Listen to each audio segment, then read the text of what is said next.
Hola, soy Karen Manrique, estudiante de la Facultad de Medicina de la Universidad Laica Loyola de Manabí. Les voy a hablar sobre lo que es el plexo cervical. Para hablar del plexo cervical tenemos que saber su constitución.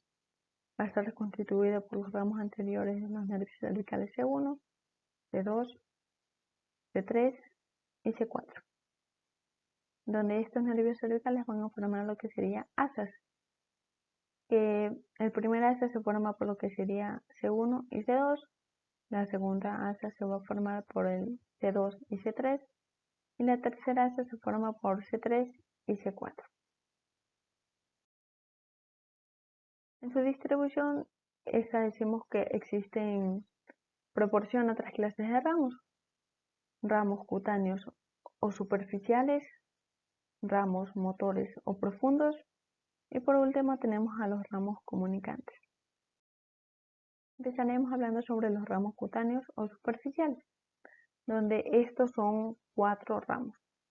Tenemos primero al nervio occipital menor, donde este va a nacer de lo que sería la segunda asa del nervio cervical. Se va a dirigir lateralmente hasta el borde posterior del músculo esternocleidomastoideo. Luego se va a dirigir superior y posteriormente, dando sus dos ramos terminales, uno anterior y otro posterior. La anterior va a dar tegmentos en la región mastoidea y el posterior para la región occipital. Tenemos a lo que es el nervio auricular mayor. Este se va a desprender de lo que sería el segundo asa, va a rodear el borde posterior del músculo esternocleidomastoideo, va a ascender un poco vertical hacia lo que sería la oreja, se va a dividir en el ángulo de la mandíbula en sus dos ramos, uno anterior, que es conocido como aurículo parotídeo, que se va a distribuir en la piel de la cara lateral de lo que sería la oreja y para la región parotídea, y el ramo posterior, que es conocido como aurículo mastoideo, donde se va a ramificar en la cara medial de la oreja, se va a ramificar en tegmentos de la cara medial de la oreja y la región mastoidea, donde se va a comunicar con lo que sería el nervio occipital menor. Tenemos a lo que es el nervio transverso del cuello, también conocido como nervio cervical transverso. Este va a nacer de lo que es la segunda asa del plexo cervical, va a rodear el borde posterior del músculo esternocleidomastoideo, se va a dirigir un poco transversalmente a lo que sería este músculo y va a discurrir sobre la fascia cervical superficial, y también se dice que va a pasar sobre debajo de la vena yugular externa. Sus ramos terminales van a atravesar lo que sería el platisma y se va a ramificar en los tegmentos de las regiones suprayoides y cervical anterior, donde se dice que uno de estos se va a presentar un filete comunicante con el nervio facial. Ya. Tenemos a lo que sería el nervio supraclavicular. Bien, el nervio supraclavicular se va a desprender de lo que sería el cuarto ramo anterior, se va a distribuir lateralmente e inferiormente en el músculo esternocleidomastoideo y va a dar 3 ramos. Los ramos mediales o supraesternales, que se va a dirigir hacia las regiones esternocleidomastoidea y external, sus ramos intermedios, donde este se va a distribuir para los tegmentos de las regiones supra e infraclaviculares. Y por último tenemos a los laterales que se van a ramificar en lo que sería la piel del muñón del hombro. Seguimos con los ramos motores o profundos.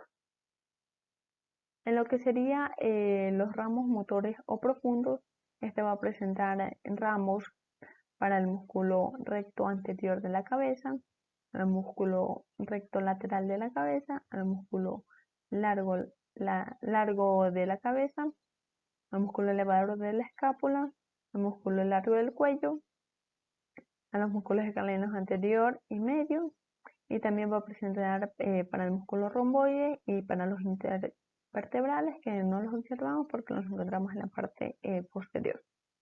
Bien, en lo que sería el ramos motores o profundos, tenemos ramos motores que serían de mayor importancia, según lo menciona Rubier, donde tenemos al asa cervical y al nervio frénico.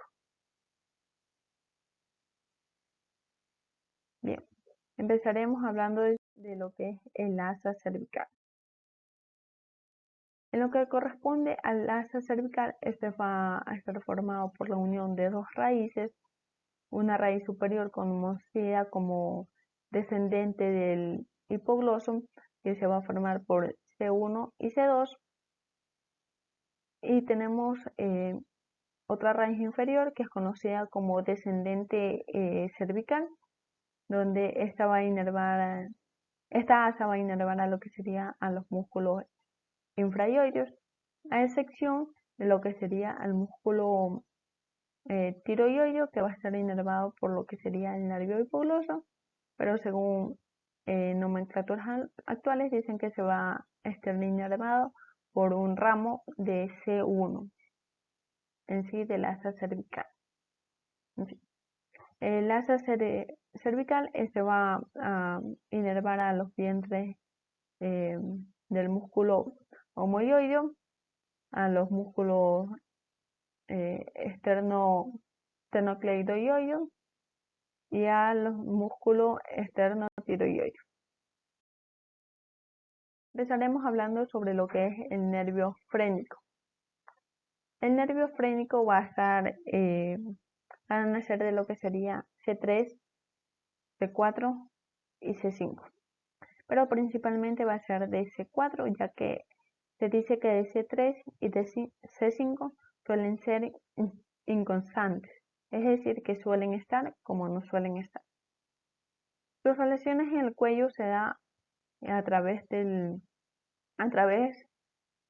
de que pasa o camina sobre el músculo escaleno anterior, donde luego sigue su trayecto y descendiendo sobre lo que sería el cuello, y va a estar cruzado por lo que sería la arteria supraescapular y lo que sería la arteria cervical transversa, donde esta sigue descendiendo y va a continuar a lo que sería el tórax. En el tórax, el nervio frénico derecho con el nervio frénico izquierdo no tienen el mismo trayecto. El nervio frénico derecho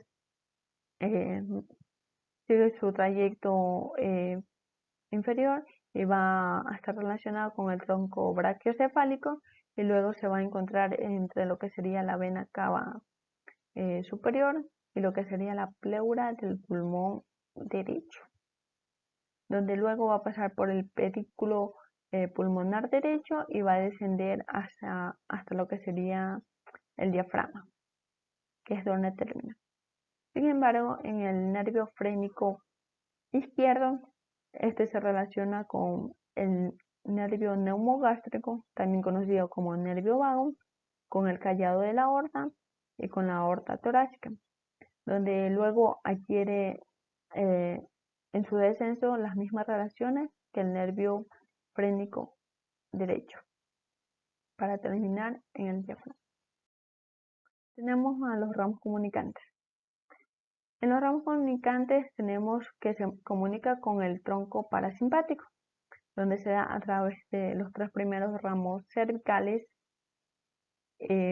hasta llegar al ganglio cervical superior. Otro ramo comunicante es con el nervio accessorio, donde este se da por una parte profunda del músculo esternocleidomastoideo por medio de lo que sería el segundo asa, donde va a presentar la comunicación con el nervio accessorio. Y por último tenemos comunicación con el nervio hipogloso. Este se va a relacionar con lo que sería uno o dos ramos comunicantes de lo que sería el asa cervical, que lo observamos en la parte de aquí.